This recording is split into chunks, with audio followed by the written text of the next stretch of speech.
Picture this. It's the dead of winter, and you're wrapped in every blanket you own, teeth chattering like a malfunctioning jackhammer. The heater's on full blast, but it feels like the Arctic is throwing a personal freeze party just outside your window. Now, imagine doing that without electricity, central heating, or even decent insulation. No electric blanket, no heated socks, just raw, bone-chilling cold that sneaks under every gap and creeps into your very bones. Sounds unbearable, right? Well, this was everyday life for the Vikings. These fierce Norse warriors and explorers weren't just about raids and longships. They were masters of surviving the brutal, icy landscapes of Scandinavia. So how on earth, or rather, in Frostbite City, did Vikings stay warm when temperatures plunged to deadly lows, sometimes dropping below -30 degrees F? And here's the kicker.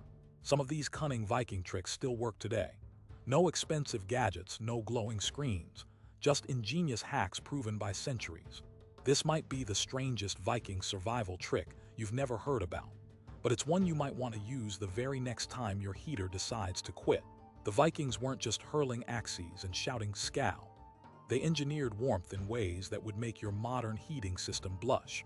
Let's dive into the first mind-blowing Viking heat hack. Layering, not just any layering, but a secret 3-layer system that works like a 1,000-watt portable space heater wrapped around your body. Picture this. Instead of grabbing a random sweater and calling it a day, the Vikings carefully chose materials that trapped warmth and moisture in a magical thermal cocoon. Their base layers, made from linen, a fabric that was surprisingly breathable and excellent at wicking sweat. Yes, even while battling frostbite levels of cold. Think about modern base layers made of synthetic fibers. Vikings were rocking natural linen as their foundation. But here's where it gets interesting. On top of that, they'd wear a middle layer of wool, specifically undyed, coarse sheep's wool, rich in lanolin, a natural water repellent. Scientists today call this nature's version of Gore-Tex, because it keeps water out while still allowing heat and sweat to escape. Imagine your modern hiking jacket, technical and pricey, replaced by a thick wool cloak that repelled Viking rains and snow. This layer created insulating air pockets, locking in body heat while fending off the damp chill. And since wool can retain heat even when wet, up to 30% of its weight, Vikings had a built-in hot water bottle effect. To cap it all off, they'd don outer garments made of leather or fur, carefully treated to repel wind and snow. This wasn't just about fashion or intimidation. It was a strategic barrier against the biting wind chills, which often made even -20 degrees F feel like -40 degrees F with the wind chill factor. Their leather coats, sometimes lined with fur, functioned like the medieval equivalent of modern windbreakers. Imagine stepping outside into a blizzard wearing a jacket that might be heavy, but was designed to shut out the cold like a fortress. But all that warmth would vanish if the Vikings didn't master the art of sealing their clothing to avoid heat leaks. The seams were sewn tightly, often with animal sinew, and the design minimized openings where cold air could sneak in, kind of like wearing a full-body thermal wetsuit. It might sound strange, but think of their wardrobes as an ancient version of today's layered thermal insulation systems used by elite mountaineers climbing Everest. They had it dialed in, mixing breathability with maximal insulation, showing us that even 1,000 years ago, humans were thinking like modern outdoor engineers. Moving on from layering, Vikings also used a trick involving their living spaces that sounds borderline magical. Imagine living in a longhouse where the temperature outside is a soul-freezing -20 degrees F, but inside the walls, it's a comfortable 50-60 degrees F. That's not a typo, it's true, and it's no accident. The Vikings mastered a technique of insulating their homes with thick layers of turf and earth, creating walls up to 2 feet thick that trapped heat like a massive thermal battery. These DIY earth walls slowed heat loss dramatically, preventing the bitter chill from sneaking inside. It's like wrapping your house in a medieval version of bubble wrap made by Mother Nature herself. Now, picture the inside floor covered with layers of rushes and straw. Natural insulation that trapped a layer of warm air just above ground level. Remember, cold air sinks, so the Vikings raised their beds off the floor, sometimes 3 or 4 feet high, so when they finally collapsed for the night, they were sleeping in a pocket of warmer air. It's the ancient version of a heated mattress pad, but without any wires or batteries. Imagine the difference between lying on a frozen porch floor versus being cushioned on a straw-stuffed bench, elevated above the biting cold. Every little bit of warmth counted. But even with all these measures, the Vikings knew that air circulation was key. Closing all the doors was a terrible idea, because stagnant cold air would settle and freeze everything. Instead, they designed small smoke holes and vents that let just enough fresh, dry air in to prevent moisture buildup, which can chill and dampen warmth. That's right, while open flames and smoke don't sound cozy, the Vikings used fire indoors not just for cooking or light, but to create a constant breeze that kept the air fresh, sort of like having a medieval ceiling fan combined with a dehumidifier. After all, moisture is the enemy of warmth. Wet clothes or damp air can make temperatures feel 20 to 30 degrees colder than they actually are. Which brings us to a Viking secret weapon they rarely talked about: animal fat. Think of it as their version of a portable, natural energy bar. Vikings consumed a diet loaded with about 70–75% animal fat during winter months, with meats from seals, whales, and reindeer bringing them dense calories needed to generate enough internal heat to keep the body going strong in sub-zero temps. But here's the mind blower. They didn't just eat fat, they also used it topically. Rubbing animal fat, think seal blubber or reindeer tallow, on exposed skin created a windproof, waterproof barrier. It worked like natural Vaseline but better, protecting against frostbite and windburn. The fat acted like an ancient sunscreen and shield combined, trapping heat and keeping skin supple against the brutal climate. And just like today's, marathon runners use energy gels to fuel them through grueling runs. Vikings relied on high-fat snacks to sustain their internal furnace during harsh outdoor ventures. The calorie count was no joke. Just 1 gram of fat packs 9 calories, more than double carbs and protein combined. In freezing conditions where your body burns up to 60% more energy just to maintain core temperature, animal fat was pure survival gold.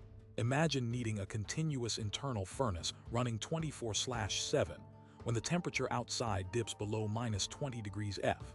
This made all the difference between life and death. But even with layers, fortified homes, and plenty of fat, the Vikings faced one relentless problem: overnight cold. Remember, when the sun sets in the Arctic winter, it can stay dark and frigid for hours, sometimes days. So how did they avoid waking up frozen solid? Vikings had the brilliant idea of communal sleeping arrangements.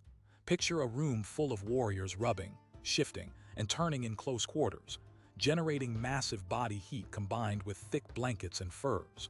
This social huddle effect raised the temperature 2 or 3 degrees compared to solo sleeping. Think of it as a human radiator, without any plugs or fossil fuels.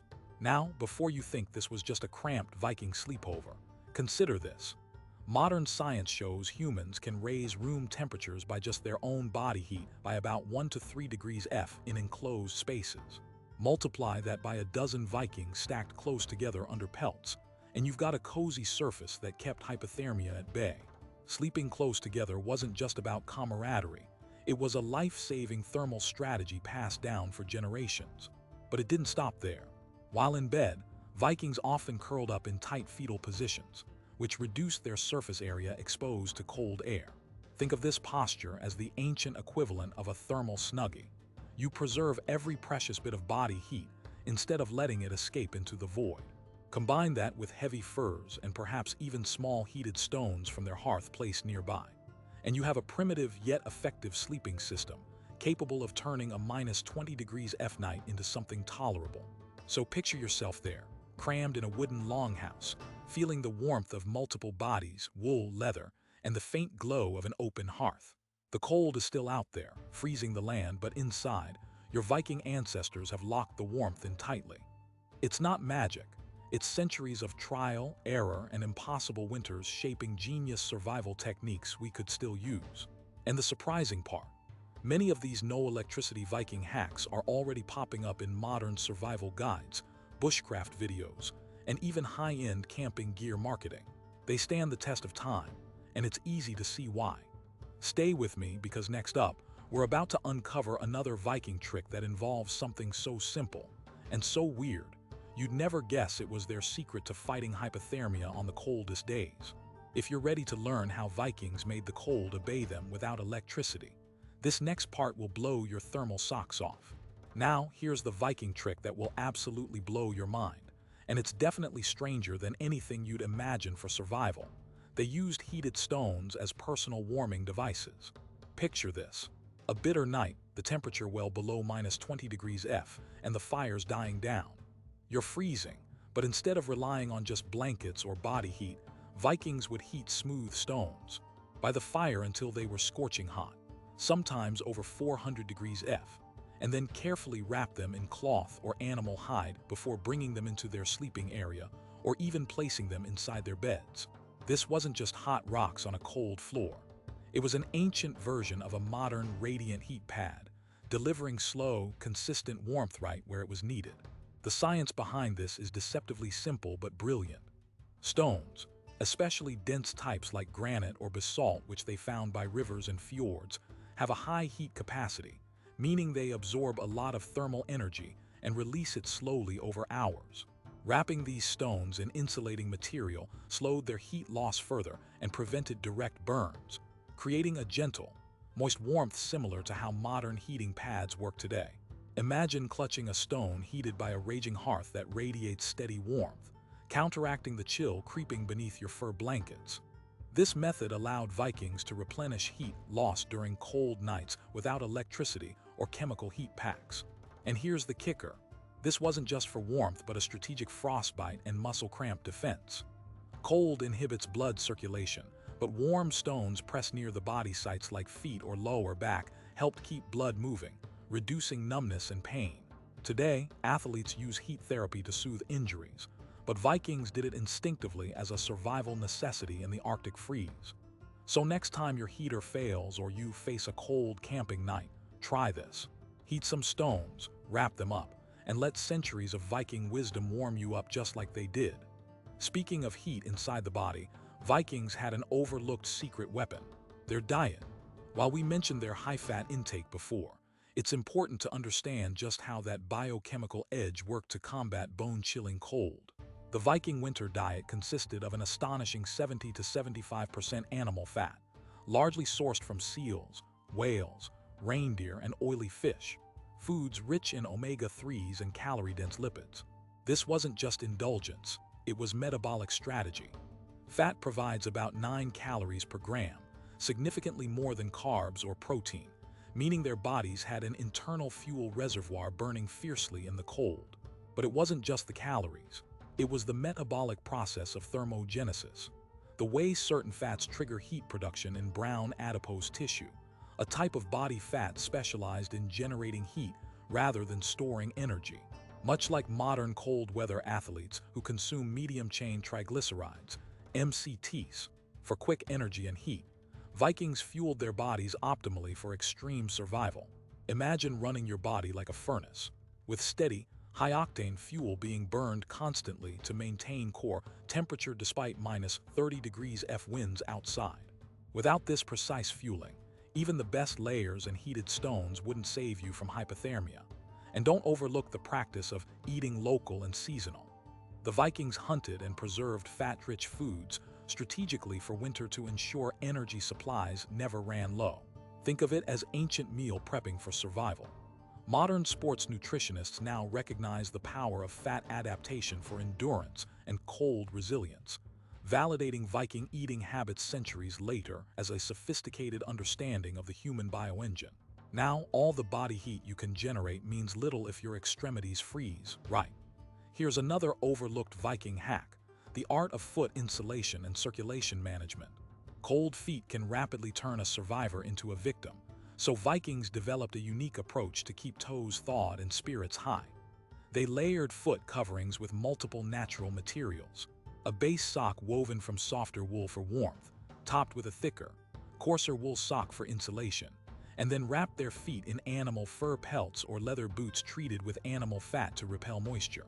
However, the real genius was in the technique called boot drying fires, combined with foot rotation rituals.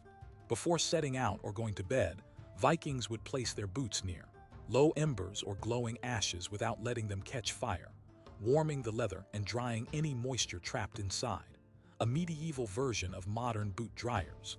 This prevented frostbite by stopping moisture buildup, a main culprit for freezing injuries. More intriguingly, during long voyages or raids, Vikings would periodically flex and wiggle their toes inside their boots, promoting blood flow and preventing numbness. This shows an intuitive understanding of circulation, much like modern cold-weather climbers who use foot exercises to keep frostbite at bay. And it didn't stop there. The Vikings also understood that conserving body heat meant preventing heat loss through evaporation.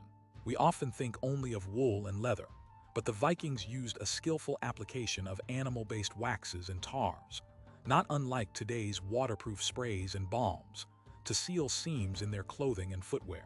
These natural sealants made almost drip-proof, windproof layers, blocking out wind and rain without suffocating the body's need to breathe. Amazing, right? Their clothing was basically a natural Gore-Tex system, centuries before gore was even a thought. But even with clothing, diet, heated stones, and housing insulation, the coldest enemy remained: wind. Wind can turn any temperature into a frozen nightmare by stripping away the warm air trapped around your body. Vikings confronted this with their furniture choices and sleeping setups that seem surprisingly clever now. Imagine wooden benches arranged so occupants could huddle closely under thick pelts, but not just any arrangement. The benches were positioned along the sun-facing walls during the day and near internal hearths at night to maximize radiant heat. Moreover, beds raised above the cold ground were placed near the center of the longhouse where the ambient temperature was warmest. Remember, cold air is denser in sinks, so elevation was key. This created microclimates inside the house, warm pockets where Viking families could rest insulated from drafts. Sound familiar? It's the ancient precursor to how modern campers use insulated sleeping pads and tents with vestibules to trap and maximize heat. One of the most unexpected Vikings' cold-fighting techniques was the use of brine pits beneath or near their houses. These were storage pits filled with salted water and sometimes fish or meat preserved in ice. Now it might sound counterintuitive, but these brine pits acted as thermal stabilizers, a form of primitive climate control. The brine's freezing point is much lower than pure water, meaning it stayed liquid in freezing air temperatures, slowly releasing heat accumulated during sunlight hours into the cold night air. This subtle environment effect helped moderate temperatures under the house, preventing frost heave and cold drafts. It's a bit like modern radiant floor heating, except Viking style: organic, passive, and ingenious. Finally, the spirit of Viking warmth comes down to attitude and preparation, mental resilience paired with practical knowledge. They faced some of the coldest environments on Earth not with fear, but with calculated readiness, community trust, and skillful adaptation. The communal sleeping, the shared meals, the hosted fires, the storytelling. These were all more than survival tactics. They were lifelines of warmth that fueled morale and cohesion during endless winters. So what does all this teach us today? When the power goes out, when modern conveniences fail, or when you find yourself in the wild facing brutal cold, remember the Vikings. Their hacks weren't archaic relics but tested strategies blending nature's physics with human ingenuity and biology. From layered, smart clothing to heating stones, from rich, heat-generating diets to architectural insulation, marriage with airflow, they created a survival system that kept entire communities thriving where others would perish. Every choice the Vikings made came from a fierce will to protect their families, their legacy, and their future against impossible odds. They remind us that warmth is more than just temperature. It's about preparation, innovation, and community. In a world addicted to technology, turning back to the wisdom of the past offers astonishing, low-tech answers to modern problems. So next time you're shivering in the cold without electricity, try layering consciously, keep your feet dry and warm, heat some stones safely, fuel your body wisely, and gather close with those you trust. You might just survive and thrive like a Viking, because survival isn't about what you have. It's about what you're willing to learn, adapt, and carry forward. Thanks for staying with me through this journey back to the frostbitten north. Remember, the cold is a challenge, but humans, like the Vikings, are masters of defying it. Stay warm, stay curious, and scowl to the enduring spirit of survival.